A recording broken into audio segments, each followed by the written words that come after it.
buat segala kebaikan, kemudahan, kasih sayang yang besar atas kami.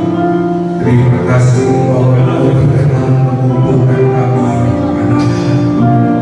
Kami boleh memuji memuliakan nama, meninggikan mengagungkan.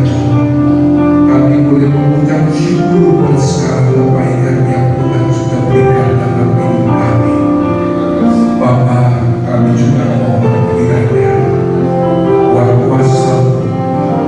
Tuhan kuasa menghembus hati kata kami, menjamah setiap kami, balapan kami, menguasai gereja selanjutnya. Biarlah pada sore hari ini kami boleh mengalami perjumpaan yang indah dengan Tuhan. Terima kasih Bapa, terima kasih.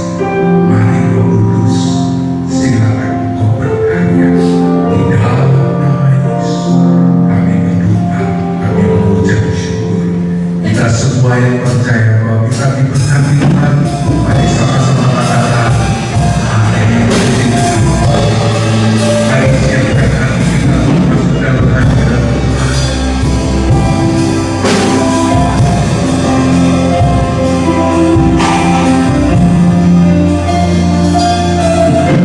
Ada sebagaimana ada berdiri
Terima kasih Tuhan, terima kasih. Kami mau bersorak-sorai meninggikan nama-Mu. Di dalam nama Yesus kita semua yang siap memuji-puji Tuhan. Mari dengan iman kita sama-sama katakan amin. Ada sukacita, amin. Mari bersemangat memuji Tuhan.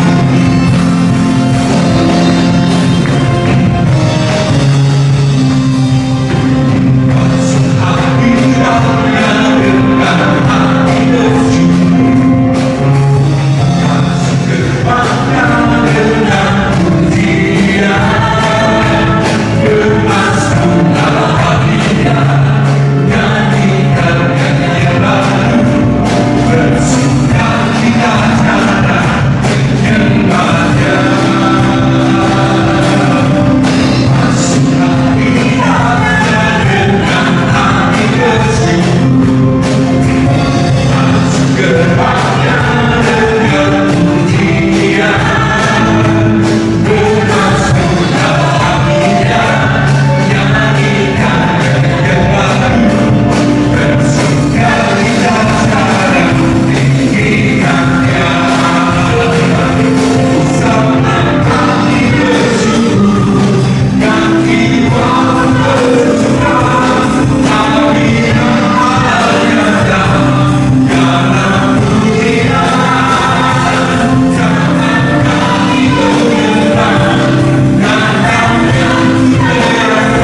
kesaksian, kami persilakan.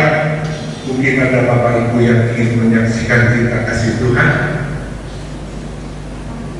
Pak Budi, ya, mau membagikan kebaikan Tuhan selama setahun ini. Pak Tunjuk, silakan Pak Budi.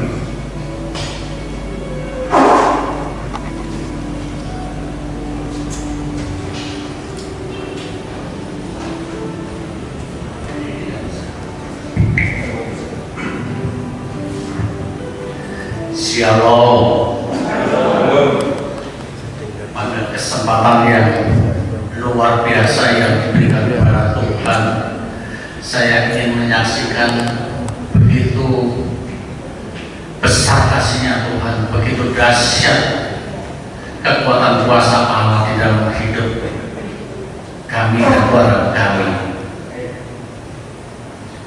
Banyak sekali yang harus saya berikan betapa begitu besar cintanya Tuhan pada kami, tapi hanya sebagian kecil aja yang kami berikan, beritakan bahwa Tuhan itu tadi senantiasa menyertai kami, menolong kami, melindungi kami dan keluarga kami semuanya, sehingga di dalam setiap masalah-masalah persoalan yang terjadi dalam kehidupan kami ini, kami hanya berharap bersandar kepada Tuhan, kami hanya berseru kepada Tuhan. Tanpa pertolongannya, tanpa campur tangan dari Allah Roh Kudus, kami pun juga tidak mampu menyelesaikannya. Tetapi kami yakin dan percaya, siap dikatakan dalam pujian, siap bertelut di bawah kaki Tuhan, untuk di bawah kaki Tuhan, yang senantiasa mengagungkan, memuliakan, membesarkan nama Tuhan. Tuhan pasti menolongnya, Tuhan pasti menyertainya dan membelanya. Tetapi kadang-kadang juga di dalam kehidupan kami ini pun juga seringkali melenceng daripada Tuhan. Di situ dikatakan dalam firman Tuhan, apa yang menjadikan dosa setiap anak-anak Tuhan itu tadi bukan dari si iblis, bukan dari si setan, tetapi dari setiap perbuatan-perbuatan kita. Siapa perbuatan kita itu tadi setiap dosa, makanya itu saya pun juga itu tadi apabila melenceng daripada Tuhan itu tapi pasti bayar harga itu sudah pasti harus bayar harga itu tadi. Seperti halnya dengan jujur sebenarnya pada waktu yang lalu saya mempunyai nasab, saya mempunyai kerinduan itu tadi untuk sedikit membantu pekerjaan Tuhan yang ada di sini. Tetapi oleh karena goncangan-goncangan di dalam iman atau mungkin kurang rasa percaya dan sebagainya, terjadilah masalah yang terjadi dalam hidup saya. Sehingga keuangan itu yang seharusnya itu saya pergunakan untuk mendukung pekerjaan Tuhan yang ada di sini, saya alihkan ke lain. Dengan adanya hal-hal yang sedemikian ini tadi, saya menyadari bahwa itu merupakan satu kesalahan saya karena perbuatan saya sendiri. Sehingga saya pernah berbicara dengan Bapak Gembala, saya ingin ikut berinvestasi. Ternyata di dalam investasi yang saya ikuti itu tadi meleset dari perkiraan saya. Padahal saya juga berdoa sudah pada Tuhan jika Tuhan izinkan, tetapi dengan menggebu-gebunya hati saya itu tadi ingin berinvestasi, jadinya saya tidak menjadi baik, tidak menjadi berhasil, malah menjadi rugi. Rugi itu pun juga tidak sedikit, ya cukup banyak bagi saya, tapi mungkin bagi Bapak Ibu yang sudah sukses mungkin ya sedikit. Tapi dalam kerugian saya untuk berinvestasi kurang lebih sekitar, maaf saya mengatakan nominalnya sekitar antara 70 juta. Dan di situ saya menyadari, oh ini merupakan satu kesalahan bagi saya itu tadi kepada Tuhan. Maka untuk selangkah selanjutnya itu tadi saya tidak berani macam-macam lagi, sudah juga saya selalu mau ikut. Maka dari itu memang kita itu tadi selalu percaya kepada Tuhan dengan penuh kesungguhan itu tadi. Tapi namanya cobaan, godaan di dalam hidup kita itu tidak akan mungkin tidak ada, pasti ada. Dan disadari hal yang sedemikian ini tadi, disadari yang begitu demikian ini tadi, harus betul-betul lebih taat, lebih patuh kepada Tuhan dan melakukan firman-Nya yang sungguh-sungguh. Hanya cukup ini aja yang bisa saya berikan. Yang lain itu tadi banyak sekali kepahaman pengertian pertolongannya Tuhan. Seperti pada waktu yang lalu saya pernah menyaksikan pertolongannya Tuhan itu tadi tepat pada saat yang tepat pada waktunya. Tetapi oleh karena dalam kesalahannya sedemikian ini tadi, maka saya pun juga yakin dan percaya Tuhan tidak akan tinggal diam. Tuhan pasti tetap pelihara, Tuhan pasti tetap menyertai, Tuhan pasti membela, dan Tuhan tetap pasti memberikan jalan keluar di dalam segala permasalahan yang terjadi dalam kehidupan kami sekeluarga. Terpujilah nama Tuhan Yesus Kristus yang Maha Tinggi. Saya pun juga bisa dapat menyaksikan, sehingga saya bisa dapat menjadi lega dan saya bisa dapat menjadi jujur dalam kesaksian ini tadi kepada Tuhan, maupun juga kepada diri saya sendiri jujur, karena Tuhan menghendaki kejujuran di dalam hidup kita. Tuhan menghendaki ketulusan di dalam hidup kita, sehingga benar-benar di dalam kejujuran dan ketulusan itu tadi Tuhan selalu membelanya, Tuhan selalu memberkatinya. Terima kasih atas kesempatan yang sudah diberikan ini. Kiranya Tuhan memberkati kita semuanya. Berikan tepuk tangan yang berikan Tuhan. Kita percaya bahwa Tuhan dengan Tuhan yang dahsyat. Amin. Serudah kita pakai begini bersama-sama, percaya bahwa Allah kita ada yang dahsyat. Amin. Kalau Tuhan sudah menolong Bapak Budi, saya percaya Tuhan akan menolong setiap kita semua. Kasih salam kanan kiri, muka belakang, katakan Tuhanmu, Tuhanmu dahsyat. Haleluya.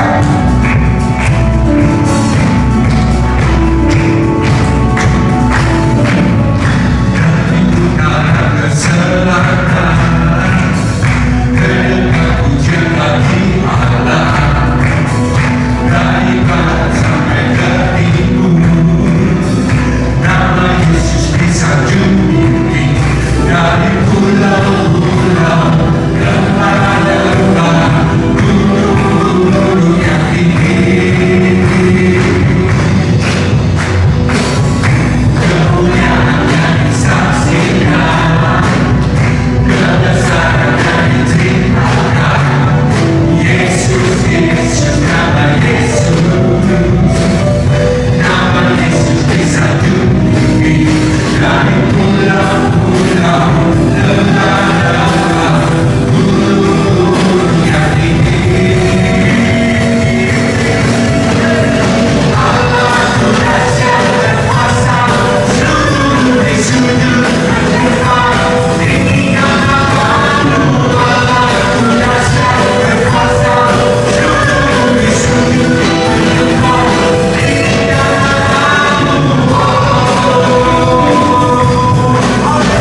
Oh, Ibu, silakan. Kami persilakan jemaat Tuhan duduk kembali.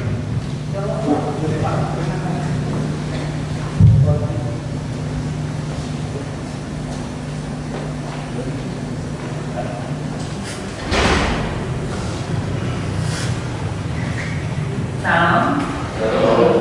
Nah, di sini saya mau menyaksikan cinta kasih Tuhan. Akhir-akhir bulan ini ya. Waktu saya pulang doa pagi, saya itu diajak ngobrol sama tante. Dan saya mau pulang sudah ditata sepeda motor ya. Tiba-tiba ngobrol saya itu nggak sengaja itu lama, tapi kan sebentar gitu. Jadi sepeda motor itu nggak saya jaga sama sepeda motornya itu, tapi saya jaga sama kaki saya. Jadi ya lumayan lama ngobrol sama jaga kaki saya ya. Tapi setelah selesai ngobrol, saya jalan, kaki saya nggak bisa ditekuk sama sekali. Tahu-tahu kenceng kaki saya ini, aduh kenapa ini? Kelamaan jaga sepeda motor tadi, akhirnya jalan saya itu nggak normal.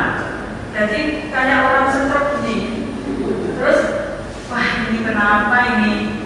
Terus saya jadi sampai pulang sampai beberapa hari, akhirnya kalau ya tetap saya minta tolong sama Tuhan ya. Ini ada apa ini kaki saya bilang gitu. Terus setiap tidur itu kaki saya tak angkat ke atas. Terus pokoknya dengan cara apapun, sing tak tekuk-tekuk, sing tak apa gitu. Tapi puji Tuhan nggak sampai 1 minggu, nggak sampai saya tetap doa pagi terus. Tapi puji Tuhan ya, tiba-tiba kaki saya bisa kembali normal lagi. Ya semua itu karena pertolongan Tuhan. Kalau saya ceritakan sebenarnya kesaksian saya itu banyak sekali, tapi nggak ada waktunya untuk bersaksi. Tapi ya ini kesaksian yang baru-baru ini aja.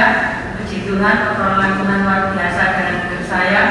Dalam melalui perubahan apapun, saya tetap minta pertolongan sama Tuhan. Yang karena hanya Tuhanlah bengkel bagi kami kalau kami punya masalah dalam hidup saya. Terima kasih. Ini kesaksian saya singkat aja. Dan waktu semoga saya bisa menjadi kesaksian lagi. Terima kasih dalam Puji Tuhan, percaya bahwa Allah kita adalah yang baik. Amin. Saya kira sekali lagi kita bangkit lagi, kita sama-sama mari bersorak-sorai memuji Allah kita yang percaya Tuhan itu baik. Berikan tepuk tangan yang meriah bagi Allah kita. Haleluya.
untuk menerima keterangan firman Tuhan. Haleluya. Thank you. Thank you.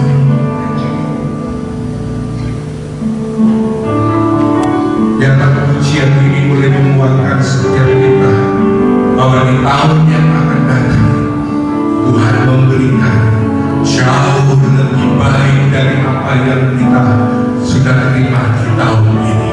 Yang percaya katakan amin. Haleluya. Terima kasih Tuhan. Terima kasih.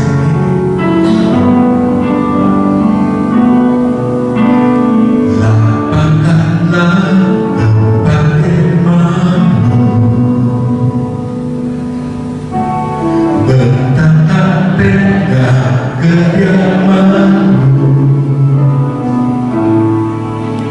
Jangan menghemat, panjangkan talinya dan panjangkan kokoh patungmu.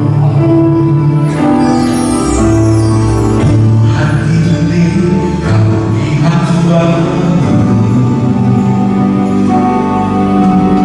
pakailah sesuai kehendak-Mu.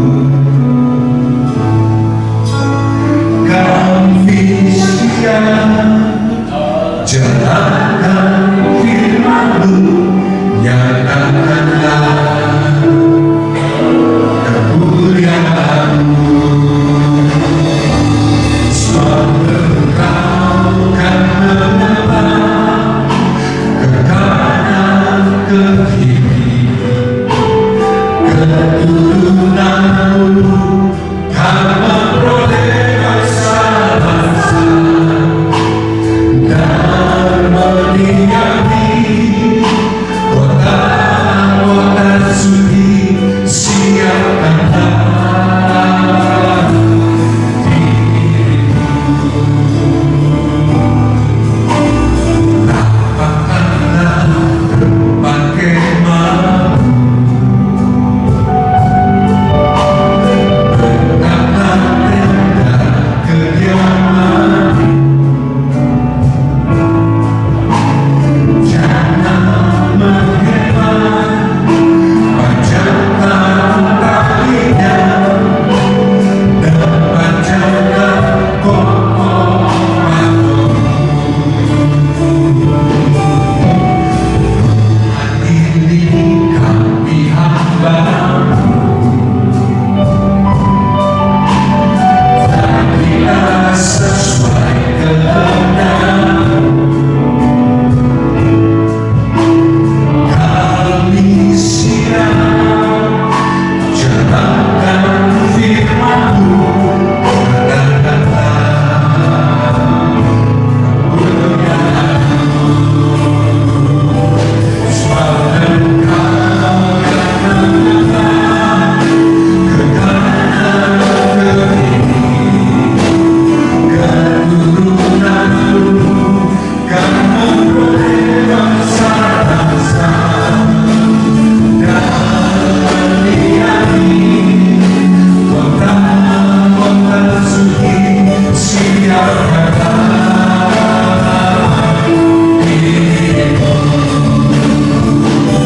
sebab Engkau kan menebak ke kanan ke kiri, keturunan-Mu kan memperoleh bangsa-bangsa dan mendiami kota-kota suci. Siapkanlah dirimu. Mari jemaat Tuhan yang percaya, mari kita bangkit berdiri bersama, angkat tangan kita, arahkan wajah kita ke atas dan terima penggenapan janji Tuhan. Sebab Engkau kan menebak ke kanan ke kiri, amin. Keturunan-Mu kan memperoleh bangsa-bangsa dan mendiami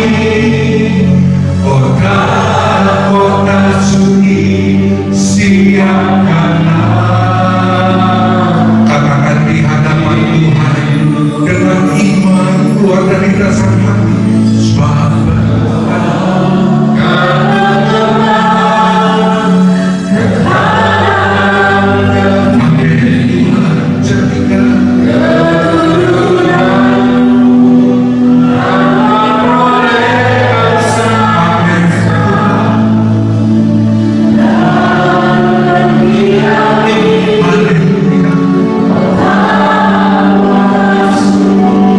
siapkanlah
mulia, ajaib, besar,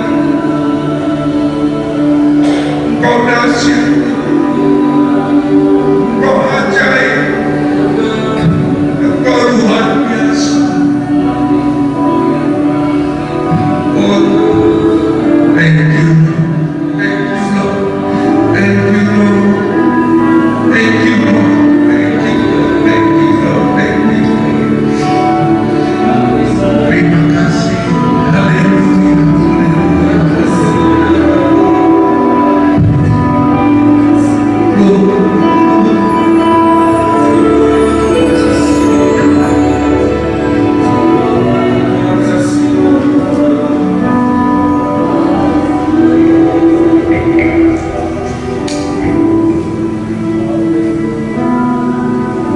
Terima kasih Bapak. Ketika kami ada di dalam Engkau, tidak ada yang perlu kami takuti, karena Tuhan berjalan bersama kami. Urapilah hamba-Mu yang tidak ada apa-apanya. Sungguh tanpa Engkau Tuhan, hamba tidak mampu. Urapilah seluruh jemaat-Mu yang ada di tempat ini, karena sebentar akan membuka hati dalam kebenaran firman-Mu. Terima kasih Bapak. Kami berdoa hanya di dalam nama Tuhan Yesus yang percaya, katakan amin. Shalom. Selamat malam dan saya mengucapkan selamat hari Natal. Tuhan Yesus memberkati.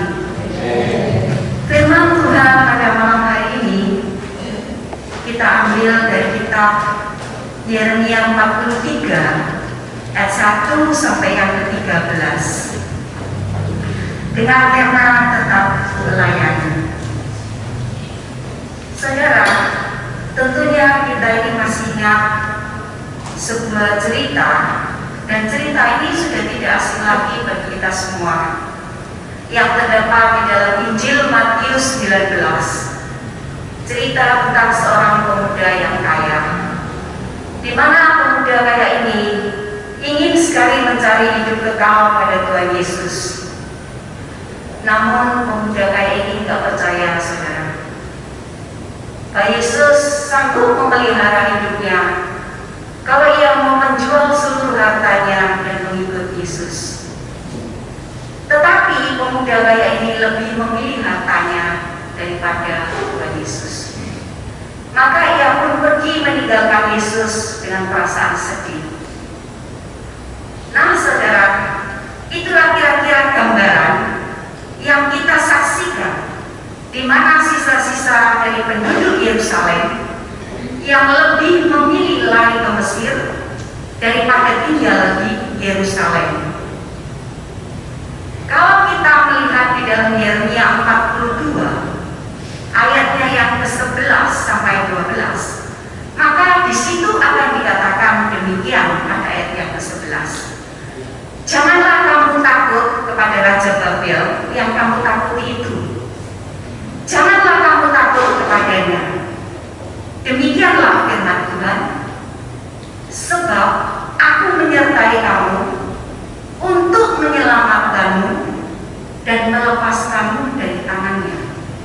Ayat selanjutnya dikatakan, aku akan membuat kamu mendapat belas kasihan, sehingga mereka merasa belas kasihan kepadamu dan membiarkanmu tinggal di tanahmu.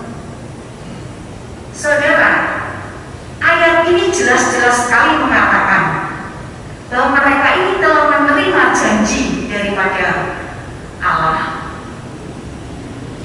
bahwa Allah itu sanggup memelihara mereka dengan cara melunakkan hati Raja Babel agar tidak menghukum mereka. Tapi sayangnya saudara, mereka ini tidak sungguh-sungguh percaya pada Allah, bahwa Allah itu sanggup menolong mereka dan Allah itu sungguh-sungguh mengasihi mereka. Mereka tidak percaya, saudara. Nah, ketidakpercayaan itu kita bisa melihat di dalam Yeremia 43. Kita baca dulu ayat 1 sampai yang ketiga. Yeremia dipaksa mengungsi ke Mesir. Ketika Yeremia selesai mengatakan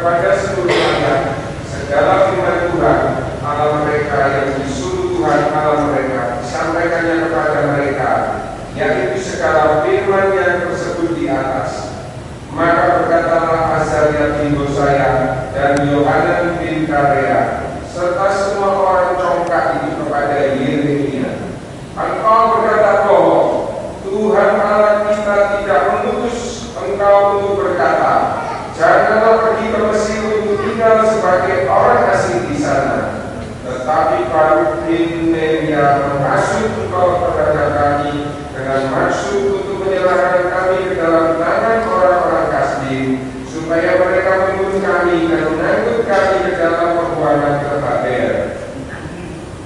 Ayat yang kedua, di mana kita bisa melihat ketidakpercayaan mereka itu ditunjukkan dengan cara, yaitu mencari kambing hitam. Dan yang dikambing hitamkan di sini adalah Yeremia. Kita bisa melihat pada ayat yang kedua, di mana di situ dikatakan bahwa Yeremia ini berbohong mengenai kehendak daripada Allah.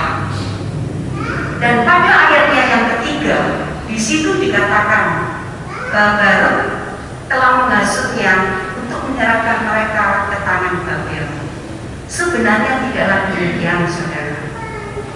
Lalu dengan sombongnya mereka memutuskan untuk pergi ke Mesir. Dan Baruk serta Yeremia pun ikut serta pergi ke Mesir karena dipaksa. Artinya, saudara, mereka ini percaya bahwa cara mereka itu jauh lebih baik daripada cara Allah. Sesungguhnya apa yang mereka lakukan ini sangatlah bodoh. Karena Allah sendiri telah berkata pada Yeremia bahwa tindakan yang mereka lakukan itu akan menimbulkan satu kebinasaan, bukan keselamatan. Nah, kita lanjutkan ayat lagi yang keempat sampai yang ketujuh.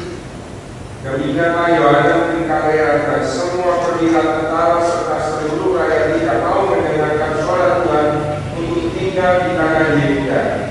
Lalu Yohanan bin Karea dan semua perwira tentara itu mengumpulkan seluruh sisa Yehuda, yakni semua orang yang telah kembali dari antara segala bangsa, kemana mereka telah berserak-serak untuk menetap di tanah Yehuda, laki-laki, perempuan, anak-anak, putri-putri raja, dan setiap orang yang telah dibiarkan Nebuzaradan, kepala pasukan pengawal pada Gedalia bin Ahikam bin Safan, juga Nabi Yeremia dan Baruk bin Neria.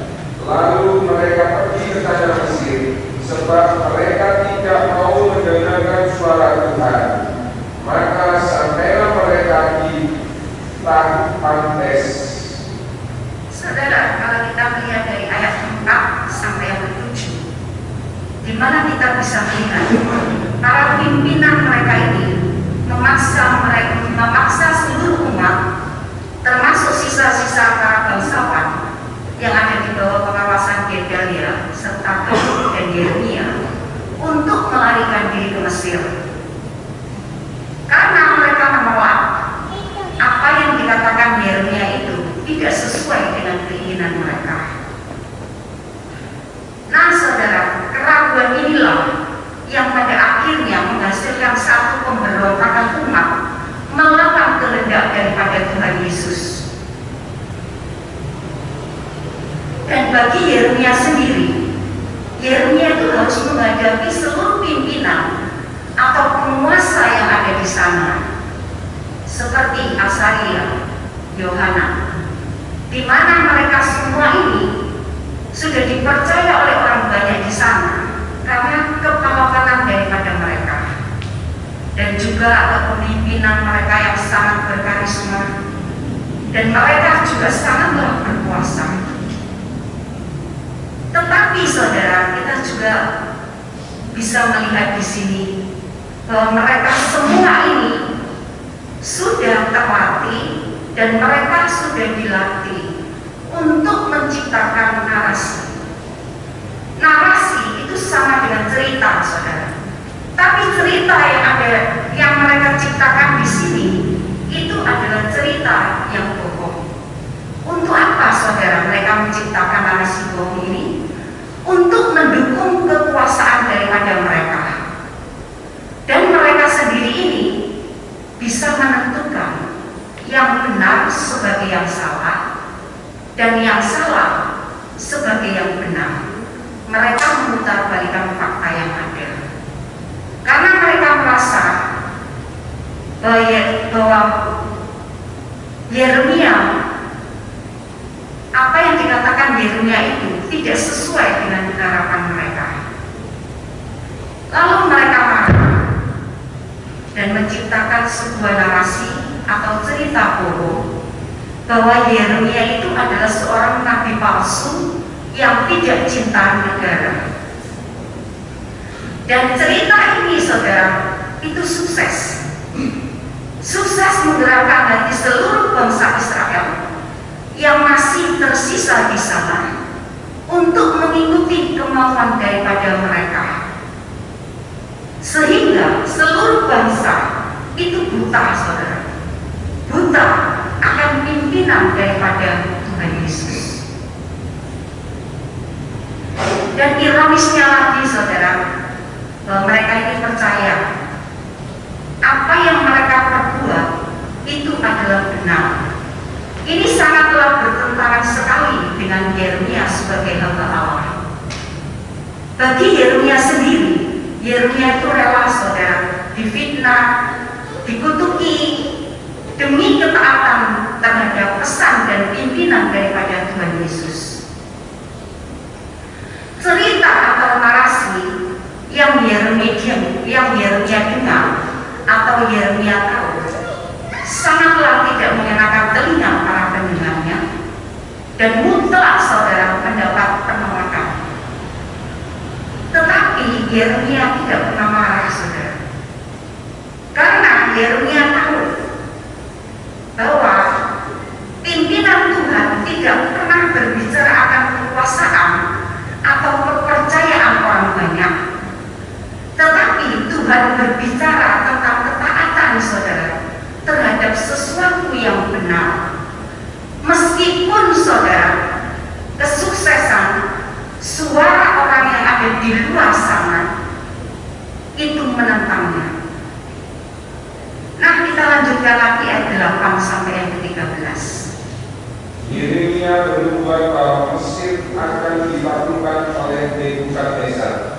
Kemudian katakanlah firman Tuhan kepada Yeremia di Tapanhes, bunyinya, ambillah di tanganmu batu-batu besar dan sembunyikanlah itu di tanah liat. Dekat itu masuk istana Firaun di Tapanhes, di hadapan mata orang-orang Yehuda itu. Lalu katakanlah kepada mereka, beginilah firman Tuhan semesta alam, Allah Israel. Sesungguhnya aku mengutus orang untuk menjemput Nebukadnezar, Raja Babel, hambaku itu, supaya ia mendirikan tahtanya di atas batu-batu yang telah kusuruh sembunyikan ini, dan membentangkan permadani kebesarannya di atasnya. Dan apabila ia datang, ia akan memukul kanan Mesir, yang kemauan, yang ketawanan, yang kepedanglah. Ia akan menyalakan api di kuil-kuil para ala Mesir, dan akan membakar atau mengangkutnya sebagai tawanan.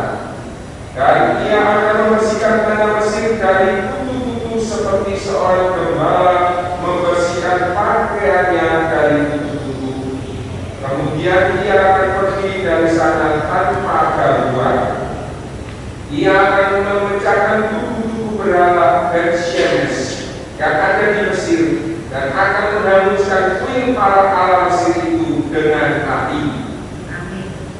Saudara, di sini kita bisa melihat bagaimana Tuhan menyuruh Yeremia untuk menubuatkan kehancuran Mesir oleh Babel dengan peragaan atau simbolis batu-batu besar yang Yeremia sembunyikan di dekat pintu masuk istana Firaun yang ada di Tapanhes. Dan di tempat ini juga, saudara, yang nantinya akan digunakan sebagai dasar dari bangunan istana Nebukadnezar yang ada di Mesir. Mesir, saudara, yang selama ini menjadi kekuatan daripada mereka dan yang selalu mereka andalkan dalam kehidupannya, akan dilenyapkan oleh Babel dengan mudahnya. Nah, saudara,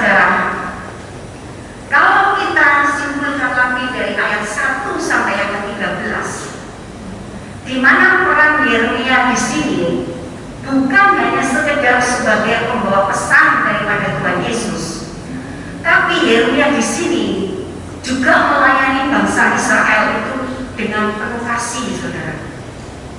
Tidak henti-hentinya Yeremia ini memikirkan bangsa Israel, berpikir tentang kebaikan daripada bangsa Israel.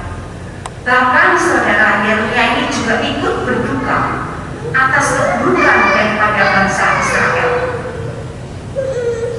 Saudara, keteladanan Yeremia ini patut menjadi contoh yang baik dalam hidup kita, di mana saudara, ketika kita ditempatkan Allah pada suatu bangsa, seperti Anda dan saya sekarang ini ditempatkan oleh Allah dalam satu bangsa, yaitu bangsa Indonesia. Dan tentunya saudara, kita harus berjuang mendoakan bangsa kita, yaitu bangsa Indonesia.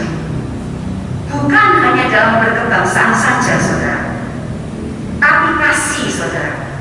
Kasih itu juga harus kita terapkan, saudara, dalam hidup kita, dimanapun nantinya kita ditempatkan Tuhan untuk melayani. Nah saudara, kalau kita berbicara tentang kasih, kasih seharusnya itu menjadi dasar daripada pelayanan kita. Tanpa kasih, saudara, kita tidak mungkin dapat melayani dengan setia. Justru saudara, karena kasih inilah yang membuat kita dapat melayani, dapat menjalankan pelayanan kita sesuai dengan apa yang dikatakan di dalam firman Tuhan, di dalam Yohanes 12 ayat yang ke-26 tentang pelayanan. Barang siapa melayani aku, ia harus mengikuti aku, dan di mana aku berada, di situ pun pelayananku berada. Dan barang siapa melayani aku, ia juga akan dihormati oleh Bapa. Saudara, bagi Yeremia sendiri tidaklah mudah, saudara, untuk meyakinkan hidupnya sebagai seorang nabi. Mengapa, saudara? Karena berkali-kali ini Yeremia itu mengingatkan bangsa Israel, tapi tetap ditolak. Bangsa Israel itu keras hati, saudara. Bangsa Israel itu bebal, saudara. Tidak pernah Yeremia ini, tidak pernah bangsa Israel itu mendengarkan apa yang dikatakan oleh Yeremia sama sekali, saudara. Bahkan mereka ini merencanakan untuk membunuh Yeremia. Bagaimana Yeremia melayani mereka dengan penuh kasih, memperhatikan mereka, memikirkan kebaikan mereka, tetapi dibalas oleh mereka dengan cara mau menghukumi Yeremia. Tapi saudara, karena kasih, saudara, kasih yang dimiliki oleh Yeremia itu pantang, saudara, menyerah. Segala rintangan yang ada, Yeremia dapat melakukan tugasnya dengan baik. Kita bisa melihat ketika Anda melihat dari Yeremia 1 sampai ayat yang 43, bagaimana Tuhan memakai Yeremia dalam kehidupan Yeremia. Dan bagi Yeremia sendiri, bukan hasil akhir yang Yeremia pikirkan dalam hidupnya, tapi Yeremia ini selalu memikirkan, saudara, bagaimana melakukan yang terbaik di dalam pelayanannya. Keteladanan Yeremia ini, saudara, patut kita tiru ketika kita ada di dalam kesesakan, dalam kesulitan. Dan kalau kita bicara tentang penolakan, saudara, penolakan bukanlah sesuatu yang dapat kita perkirakan, karena masa-masa itu juga pasti akan datang. Ingat, saudara, bahwa kita tidak akan bisa menyenangkan semua orang.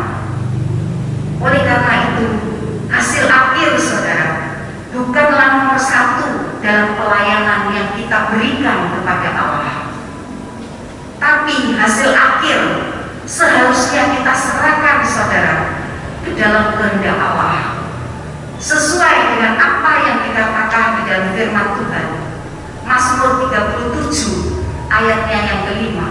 Di situ dikatakan, serahkanlah hidupmu kepada Tuhan dan percayalah kepadanya, maka apa saudara, Ia akan bertindak. Ingat saudara, bahwa hidup kita bukanlah milik kita, tetapi milik Allah. Dan sekarang apapun yang kita miliki, termasuk apa yang Anda miliki sekarang, apakah itu milik Anda? Bukan saudara. Semua itu bukan milik Anda. Dan apapun yang saya miliki, itu bukanlah milik saya saudara, tapi itu milik Tuhan yang dititipkan kita untuk sementara waktu. Kita di dunia ini saudara tidak mempunyai hak milik, tapi kita punya cuma hak untuk memakai. Dan hak pakai pun juga sesuai dengan apa yang dikehendaki oleh Tuhan atas hidup kita masing-masing. Ada yang diberikan Tuhan dalam jangka yang panjang, mungkin 70 tahun, 80 tahun, kita juga nggak tahu saudara. Ada yang diberikan dalam waktu yang pendek atau singkat, 30 tahun, 40 tahun, kita juga nggak tahu saudara. Dan setelah itu kita harus kembali menghadap hadirat Tuhan. Dan apapun saudara yang kita miliki di dunia ini juga akan berakhir.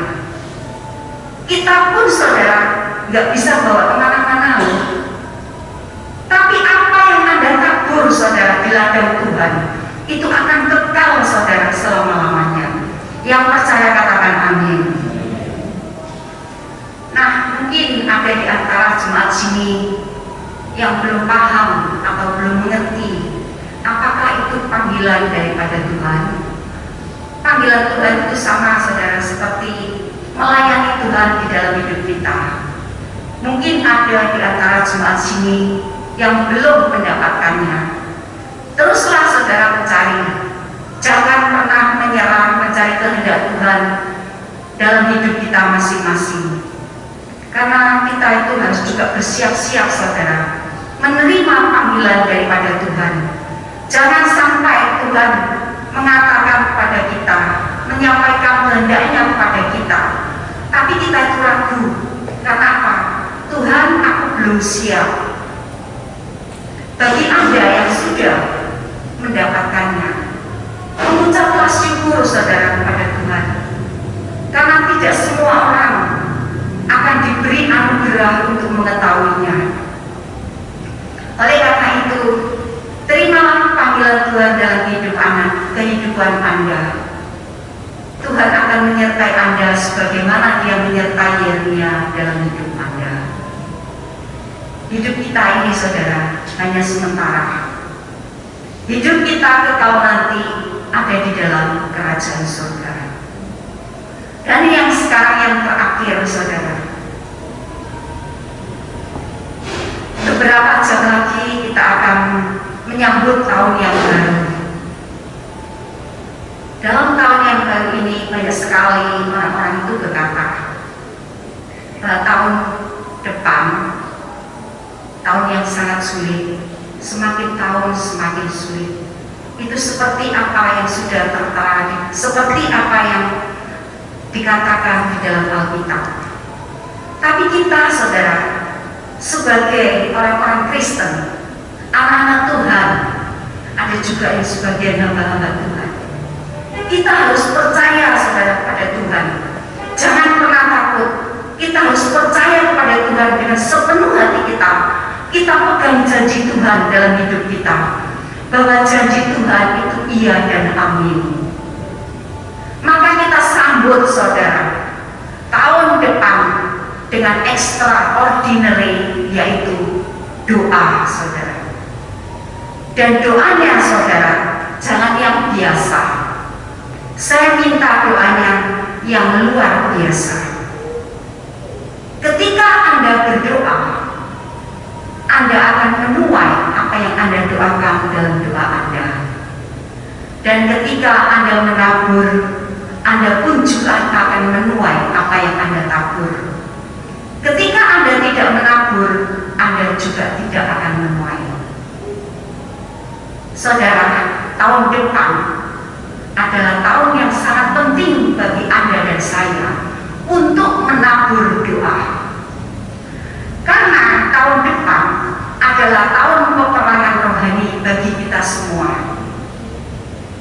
Tahun depan mungkin banyak terjadi pergeseran dalam segala sektor kehidupan kita masing-masing. Mungkin yang banyak sekali dikatakan oleh orang-orang, yang dikhawatirkan oleh orang-orang adalah sektor ekonomi. Karena tahun depan adalah tahun yang semakin kelam, semakin tidak menentu. Bisa jadi, saudara, mungkin juga orang-orang yang kaya lama bisa jadi menjadi orang miskin yang baru. Dan kalau kita bicara tentang gereja, kerohanian Anda dan saya,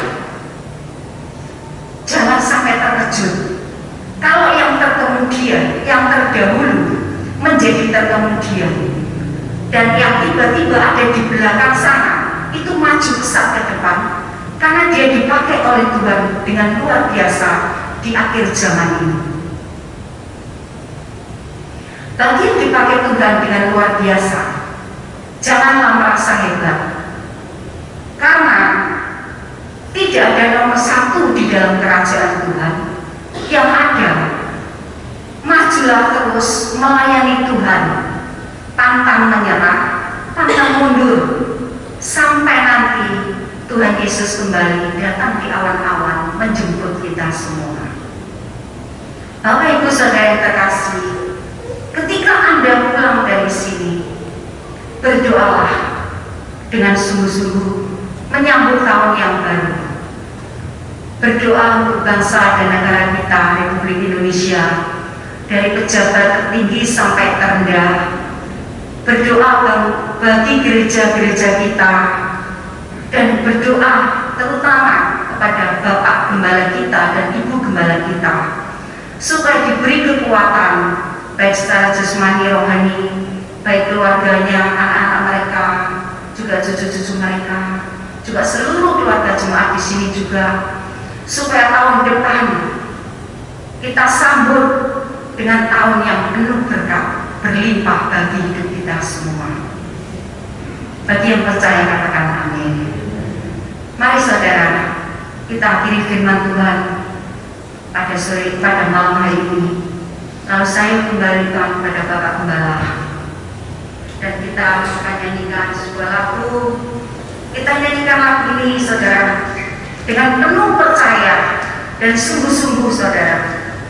Tuhan Yesus memberkati kita semua, dan biarlah firman Tuhan pada akhir tahun ini sungguh boleh membawa berkat dalam kehidupan Anda, keluarga Anda. Tuhan Yesus memberkati.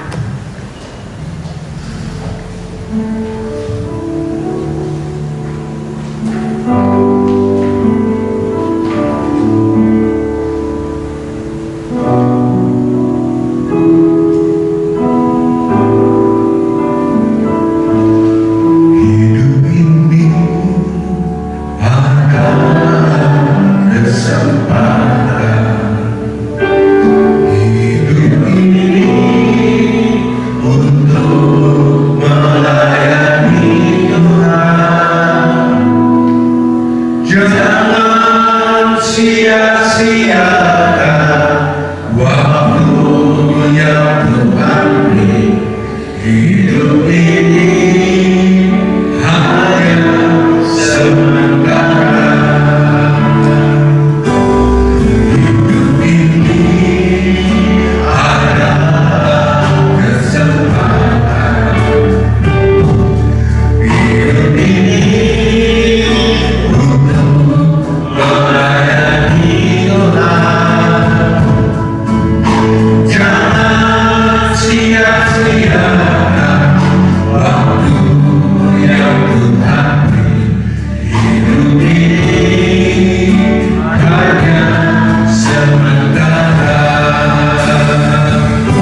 Tuhan untuk pesan-pesan Tuhan. Kami telah menangkap firman Tuhan di mana Tuhan melalui Nabi Yeremia melarang untuk mengandalkan Mesir, berpaut kepada manusia, tetapi berpaut kepada Tuhan. Tuhan yang telah berjanji jangan pergi ke Mesir dan tetap tinggal di Yerusalem, sebab Tuhan yang akan menjaga, memelihara mereka. Tetapi bangsa Yehuda ini tidak mau mendengarkan firman Tuhan. Mereka mengandalkan Mesir, dan apa yang terjadi justru di Mesir yang mereka banggakan diserang oleh Raja Kasdim. Begitu juga Tuhan, pesan firman Tuhan yang telah kami dengarkan ini, kami tidak mengandalkan siapapun, bahkan diri kami sendiri, menghadapi tahun 2023 yang diprediksi akan semakin sulit. Bahkan firman juga menyatakan bahwa masa-masa yang akhir ini semakin banyak masalah-masalah. Gereja penuh dengan nabi-nabi palsu. Begitu juga Tuhan di dalam masyarakat kami dihadapkan dengan tekanan-tekanan, tetapi kami yakin janji-Mu telah berkata kepada kami, kalau Tuhan akan menyertai kami sampai kesudahan akhir. Dan kami yakin akan hal itu. Kami akan menatap tahun 2023 bersama dengan Engkau, sehingga kami akan menjadi orang yang lebih dari pemenang. Terima kasih Tuhan, terima kasih. Kami yakin Tuhan telah memberkati kami, telah memberikan hati kami untuk membuka pesan-pesan firman Tuhan sebagai bekal bagi kami untuk menghadapi masa-masa sulit di tahun yang mendatang. Tetapi kami yakin Tuhan, bersama dengan Tuhan kami akan menjadi orang yang lebih dari pemenang. Terima kasih Tuhan, terima kasih. Segala puji hormat syukur kami naikkan kepada Bapa dalam surga, dalam nama Tuhan Yesus sama mohon ini semuanya. Jemaat saya undang untuk bangkit berdiri. Saudaraku yang dikasih oleh Tuhan, mari kita terima berkat dari Allah Bapa. Kita angkat tangan kita. Saudaraku, terimalah kasih dari Allah Bapa, anugerah Tuhan Yesus dalam persekutuannya dengan Roh Kudus akan menyertai kita, memberkati kita, menolong kita menghadapi masa-masa yang semakin sulit ini. Bersama Tuhan kami akan menjadi orang yang lebih dari pemenang. Mulai saat ini sampai Maranatha, Tuhan kembali pada kali ini. Dalam nama Tuhan Yesus sembah mohon ini semuanya bersama kita mengatakan amin. Selamat dibantu. Bapak Ibu jangan pulang dahulu, silakan duduk kembali. Kita mendengarkan ada pengumuman, silakan Pak Matius, kita ada pengumuman. Silakan duduk.